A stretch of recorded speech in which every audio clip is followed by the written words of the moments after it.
Continuamos con la paradita a las 12. Freddy Ortiz y Félix de Sena nos acompañan hoy y estamos conversando sobre diversos tópicos. El tema de la inversión publicitaria, estamos hablando de lo que representa el COVID, los daños que está ocasionando a la industria, etc. Ahora, mira esto. Perdón, tú me hacías una pregunta, me hacía Freddy en la pausa, que yo creo del torneo invernal en República Dominicana. Y yo lo he sostenido, que yo lo creo que está en un 50-50. Yo creo que se va a jugar. Pero hay situaciones que una lleva a la otra, y yo lo he explicado. O sea, ¿cuánto tiempo hace que los contratos de las cervecerías se vencieron? Se vencieron casi para todos los equipos, los contratos multianuales. ¿Cómo tú vas a negociar con cervecería para el torneo? ¿Estaría dispuesta cervecería a meterse en un torneo donde no haya público? Posiblemente. Entonces, la gente que participa en la cantina del estadio, o sea, de los distintos estadios, ¿qué va a hacer? ¿Dónde va a meter su dinero? Las pequeñas empresas que se meten porque están vendiendo en los estadios. O la misma empresa, si seguimos en este tipo de restricciones, si no hay suficiente turista en esa época, cervecería estaría dispuesto a hacer la inversión que ha hecho tradicionalmente en la pelota. Yo creo que la respuesta sería no, porque esa es una empresa, por ejemplo, que con la disminución del turismo, si nosotros partimos del hecho de que aquí llegan al país si llegaron casi 7 millones de turistas el año pasado, tú tienes que pensar que desde noviembre al 1 de marzo, que es el grueso de la temporada turística, que coincide también con parte de lo que es la temporada invernal. Aquí se están recibiendo casi 1,5 millones de turistas por mes en ese periodo de tiempo. ¿Cuántas cervezas consumen ellos? Porque no es solo el consumo que ustedes ven en un colmadón, es ese consumo. Ahora vamos al colmadón. ¿Usted cree que esa cerveza se vende igual en un colmadón que tiene que cerrar a las 8 menos 20? Porque lo que beben esos colmadones parecen ratones, porque se desaparecen a las 8 en punto y tú no los ves. Tú dices, ¿dónde estaba? Porque el colmado estaba lleno y ahora ya está vacío. Entonces, no es lo mismo ese colmadón que vendía sin restricciones hasta las 12 de la noche al colmadón que solo venderá hasta las 7:30 de la noche. O sea, la ventana entre el tipo que salió del trabajo a las 5 de la tarde o a las 4 y se paró a tomarse un par de cervezas, no pasará de 1 o 2 cervezas. O sea, todo ese tipo de cosas la vamos a ver reflejada en un torneo. Son pequeños factores. Sí, pero se te van sumando. O sea, los bancos, imagínense los bancos. Los bancos siguen haciendo servicios. Sí, pero no es igual. Los bancos no están iguales. Las farmacias no son el tipo de cliente del béisbol, participan, pero no son los clientes que sostienen el negocio. ¿Quiénes sostienen el negocio? La cervecería, un banco grande y las telefónicas, que sí se han mantenido haciendo mucho negocio en esta época. Sobre todo que nadie puede prescindir de los servicios de Internet, porque muchas cosas usted lo está haciendo a través de esta plataforma. Pero ¿qué tanto van a meter esas dos telefónicas que son las principales, que es Claro y Altiz, que son las que meten más dinero en el béisbol? O sea, esa pregunta es válida para los eventos internacionales de gran renombre, como el Major League Baseball, como NBA, etcétera. Yo le hago la pregunta. Claro que sí es válida, pero por ejemplo Altiz, que tiene los derechos del Major League Baseball, dirá, bueno, la gente va a seguir porque tú tienes que entretenerte en tu casa. Yo tengo que seguir patrocinando ese tipo de evento porque es el evento donde la publicidad, tú estás cautivo mirándolo en tu casa. Pero esas son compañías que no le baja el servicio, no le baja el consumo. Porque de hecho el consumo de los telefónicos tiene que haber aumentado. Y le voy a poner un ejemplo.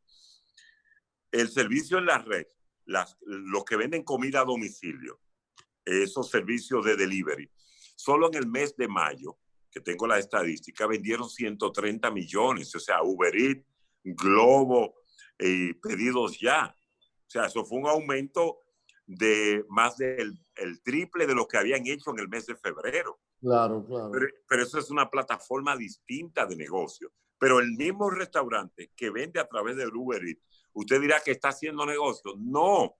¿Por qué? Porque, por ejemplo, la pizza que tiene que cerrar a las 8 de la noche por el toque de queda, a las 7 de la noche. La pizza es un negocio de noche. El dominicano no almuerza con pizza, sí cena con pizza.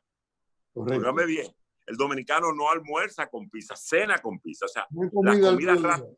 Sí, la comida rápida. Mayoritariamente. Sí, la comida rápida americana, con la excepción del pollo, que el dominicano no lo consume de noche, lo consume al mediodía. Pero el hamburger y todo eso es cena, eso no es comida del mediodía. Aunque la teoría, Felipe Polanco tiene la teoría de que el picapollo no es comida. Sí, pero es mucho menos cena, se vende al mediodía. La comida del mediodía. Sí, entonces, si seguimos analizando ese tipo de empresas, que por ejemplo, tú vas a vender pizza, sí, los fines de semana, pero el fin de semana cerrando a las 5 de la tarde, se te hace más complicado porque si usted revisa las estadísticas de esos establecimientos, cuando más pizza hacen de delivery es entre las 5 de la tarde y 10 de la noche del domingo. Ese es el pico de esa empresa, de esas empresas que despachan pizzas a domicilio. Pero hoy, con esto, o sea, ¿a dónde van a acumular las pérdidas ellas? Entonces, todo eso se tiene que reflejar de una manera u otra en el mismo torneo de béisbol. De todos modos, Freddy, yo creo que lo que dice Félix de Sena, que con relación a la manera cautiva en que los eventos deportivos se transmitirán por televisión y por los otros, las otras plataformas digitales, eso pudiera ser atractivo para los anunciantes porque va a contar con eventos que llegarán a todo el mundo porque no tienen otra opción. Dependiendo de las proyecciones de posibilidades de los anunciantes, porque si tú tienes, por ejemplo, un banco que debido a la crisis te está diciendo que la cartera de tarjeta de crédito se le va a ir de cabeza porque la mayoría de la gente va a consumir y no va a poder pagar y va a tener un déficit tremendo, entonces no va a estar anunciándose quizás ese banco. O sea, dependiendo de la proyección que tenga el anunciante, ¿no? Lo único que es seguro es que los eventos van a llegar a más gente. De que, los anunciantes podrán contar con comprar puntos de rating más baratos, porque van a tener mucho más gente viendo los eventos. Pero una muestra de lo que estamos hablando del concepto de lo de la publicidad. Ya habíamos visto los problemas que tenía la prensa escrita, ¿verdad? O la prensa, porque se sigue teniendo la prensa escrita. Pero el problema se le ha agravado. Cuando tú buscas hoy el grosor de algunos periódicos en la mañana, se parece a lo que eran las sesiones de clasificados antes. O sea, ¿usted recuerda cómo era el clasificado del periódico Listín Diario? Hoy en día, cuando tú buscas el periódico El Día, una página tiene el listín de clasificado. Exacto, y eso es una muestra claro de cómo van las cosas. Y estamos hablando de líderes, en el caso del Listín Diario, en el caso de Diario Libre, que son los periódicos impresos que dominan el mercado y han tenido incluso que dejar de publicarse en un día, es decir, los domingos. Yo hoy me puse a puntear, así, haciendo ejercicio en los periódicos, la publicidad que vi. Y óyeme, no me encontré con publicidad de nadie. No. Hoy, o sea, estamos hablando de que la situación de esta pandemia se va a llevar a todo por el medio. Hay un periódico que está saliendo, se está publicando diariamente, gracias a los anuncios que le está colocando las empresas que son del mismo dueño del periódico. Exacto. Exacto. De todo modo, hay que decir, hay que ser justo, hay que decir que la crisis de los diarios se ha incrementado por la pandemia. Es una crisis que ya traían por la competencia que les representa en términos de lectura las otras plataformas. El periódico impreso tiene altos costos. Y lógicamente no se pueden comparar con el costo de un periódico digital. Y las suscripciones han bajado bárbaramente. Entonces, si bajan las suscripciones, si bajan la publicidad, muere por inanición. Entonces, los periódicos, la única fortaleza que tienen hoy día es la credibilidad y la profesionalidad. Y depender cada vez más de la plataforma digital. Correcto, así es. Y cuando usted ve, piensa en el torneo de béisbol, ahí es que viene. ¿Qué tan bien estaremos a finales de septiembre que te permita hacer un lanzamiento rápido? Ahora viene la otra parte, la reducción de salario. Tú dices, bueno, me voy a sentar. Hay dos cosas que van a ocurrir este año. La reducción de la publicidad en el monto de lo que van a colocar algunos anunciantes. ¿Qué peligroso tiene esto? Yo que he negociado muchas veces, que cometí en algunas ocasiones errores de darle descuento a algunos anunciantes por una situación determinada de ellos, me encontraba con que al año siguiente ese anunciante que bajó de 1,5 millones a 1 millón, me decía, no, pero que el año pasado tú me diste eso 1 millón, yo te puedo subir a 1,5 millones. Y yo, no, es que tú eras 1,5 millones y por una situación, no había manera de ponernos de acuerdo. Entonces yo aprendí que cuando me pedían ese descuento por crisis, le decía, participas el año que viene. Porque después no me iba a hacer el aumento. Lo propio pasará este año. Si Cervecería te daba $200,000 y te va a reducir a 150, no pienses que el año que viene, cuando no haya coronavirus, él te va a subir. Él te va a aplicar un 10% en función de 200, si no te va a aplicar un 10% en función de 150. Óigame el ejemplo que le doy, que es así, ¿eh? Aunque en el caso de la cervecería también prevalecen otros aspectos que son estratégicos, es decir, la competencia ahora entre ellos mismos. Que ahí viene el problema. No hay competencia. No hay competencia. No existe la competencia. Y ese pero también viene con los peloteros. Es el pelotero que accede este año, y tienen que hacerlo, a una reducción salarial. A una reducción salarial. Tú tienes que pensar lo siguiente. Dice, si él accede, que el año pasado él ganaba $300,000 por mes, y yo, por la crisis, el pelotero accede a bajarme esos 300 a 200, por ponerte una cifra.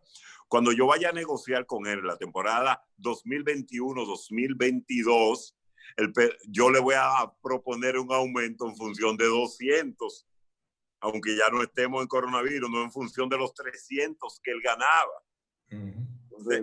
Fíjense cómo es la dinámica en esto, o sea, en uno y en otro.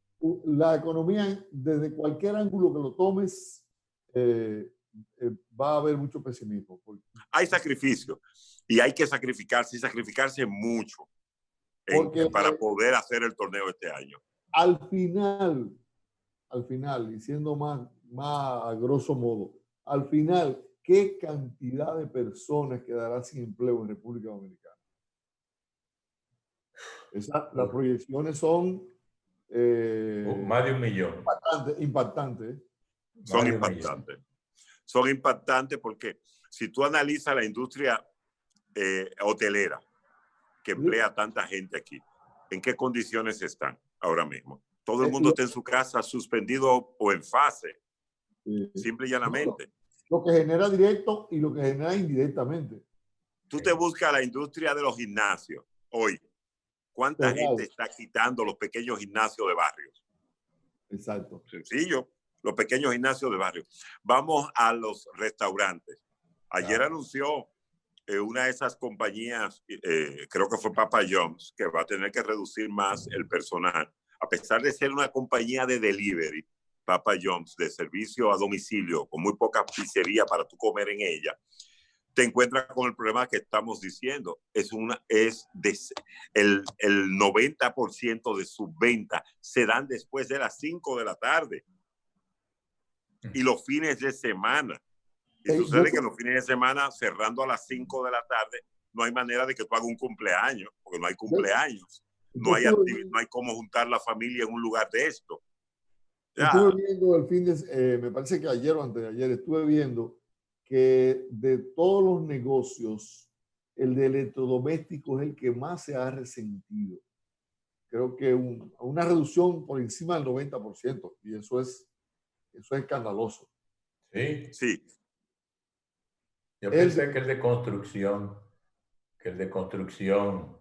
porque la construcción se ha reanimado, pero no la venta, porque es que lo que te costaba en febrero $200,000, el dólar estaba a 51.90, pero ahora ese mismo apartamento tú vas a tener que buscar 1.800.000 pesos más para poder comprarlo, porque el dólar está a 60 casi.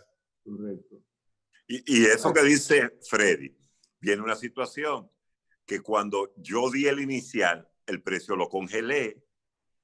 Ajá. El precio está congelado, entonces el constructor que no ha terminado por el coronavirus, no pudo terminar por los 3 meses que pasamos sin autorizar a ese personal a trabajar.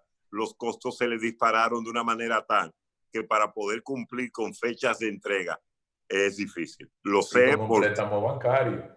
Lo sé por gente que ha estado construyendo, que me han dicho esa situación. Dice, yo tenía todo mi proyecto vendido y lo tengo vendido. El problema que tengo es que esos 3 meses, mi beneficio se fue. Ahora estoy preocupado porque creo que voy a perder. Así es. Es una situación complicada, bastante complicada. Suerte en ese sentido. Para las pequeñas empresas, para las micro y pequeñas empresas, hay unas declaraciones que son de mucho alivio, y es que al parecer el presidente le va a dar una importancia capital a las pequeñas empresas, crear condiciones para que puedan subsistir. Hay muchas formas de ayudar a las pequeñas empresas, hay muchas formas. Creo que el reto de, por ejemplo, extender los pagos, los compromisos, o crear condiciones para que los compromisos se cumplan de manera más espaciada. No sé, fórmulas económicas que ayuden a que se pueda mantener de pie. Eder, yo le voy a plantear algo, eso lo sabe Freddy también. Aquí hay pequeñas empresas que tuvieron que cerrar por su naturaleza, y estamos hablando desde el mes de marzo hasta el mes de abril tuvieron cerrado, hasta que empezaron la apertura. Pero esas empresas siguieron recibiendo su factura energética igualita como si estuvieran abiertas. Ajá. Entonces viene un problema. Y yo recuerdo que antes, cuando tú te ibas de viaje, yo tengo amigos residentes norteamericanos que llegaban a las EDES y decían, mira, mi casa va a estar cerrada 3 meses, y te ponían consumo mínimo. O sea, estábamos hablando de que esas personas pagaban 200 pesos porque se iba. Me pasó con mi madre cuando se tenía que ir a Estados Unidos. Tú ibas y aplicabas para consumo mínimo en esta casa que iba a estar desocupada. Iba a estar desocupada y se demostraba.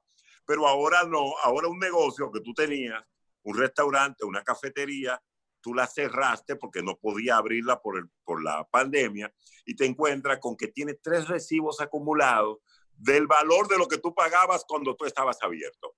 No es posible. Y no es posible. O sea, tú quieres ayudar a una MIPYME, dile, no, en estos 3 meses el consumo es mínimo. Mínimo son, ¿cuántos se establecen? 1,000 pesos, 2,000, no sé cuál es el consumo mínimo, pero tiene que establecerle un mínimo. Pero tú no viste un hotel por ahí de 80 habitaciones, cerrado totalmente, que sin operaciones, y está pagando 2 millones de pesos mensuales por potencia. Eso no es justo. No es justo. Eso no es justo. Eso no es justo. Yo denuncié que mi factura regular, donde vivo, un apartamento de 2 habitaciones, donde todos los electrodomésticos son inverter, yo recibía una factura mensual de 3,000 y pico de pesos. Bueno, de repente me llega la factura por 12,000. Yo le pregunto a ustedes, ¿qué cosa puede haberse hecho en una casa? Yo sigo viviendo igual. Salgo por la mañana, regreso en la tarde, la misma cantidad de personas vivimos, no hemos hecho cambio de ningún tipo en la estructura de consumo. ¿Cómo podrán explicarme? Yo voy a ir para que me lo expliquen. ¿Cómo podrán explicarme que de 3.5, es decir, 3,500, 3.600, oscilaba en esos niveles, cómo se disparó a 12.000 y pico de pesos. Por más que grite, tiene el pleito perdido. Ellos siempre ganan el pleito. Porque eso no es lógico. No. Eso no es lógico. Pero eso me da la ganario. Eso es arbitrario. Y parece que la medición es arbitraria. Bueno, ¿de cuánto es nuestro déficit este mes? De tanto. Extiéndelo, aplícaselo a los clientes. Digo, solamente. Claro. Y más las EDES que siempre están en pérdida. Correcto. Bueno, hay una propuesta ahí, no sé qué ustedes piensan con relación a cómo fundirlas. Me parece que la idea es como fundirlas. Alguien ha lanzado ese criterio. Lo que pasa es que en cuanto a las sedes y al servicio eléctrico, hay un problema serio y es que los generadores tienen garantizados sus beneficios, pero las sedes no. Las sedes son del gobierno, los generadores son privados. En el momento en que las sedes sí, entonces lo que pasa es que cuando se hizo la modificación de la ley se le garantizó un beneficio a los generadores, más no así a los que cobran el servicio que ellos dan y a los que la distribuyen. Y ahí es que está el problema. Y la pérdida ahí es que está el problema. En la transportación. Las pérdidas son del Estado y los beneficios son de los generadores. Ahí hay un problema. Y los costos de generación han bajado porque bajó el petróleo y la mayoría se han convertido a gas natural. No, exactamente. Esa plataforma le permitió bajar los costos porque consumen materia prima más económica. Pero las EDE tienen que alimentar un personal supernumerario innecesario. Ahí está el problema. Ahí está la distorsión. Ese es uno de los problemas. Pero hay otros. Aspiramos a que las cosas se normalicen y que lo que esté mal se corrija, porque de alguna forma eso va sobre la costilla o el bolsillo de quienes pagan los impuestos, de alguna manera. Hacemos otra paradita y al regreso continuamos, así que con su permiso nos vamos a un cambio.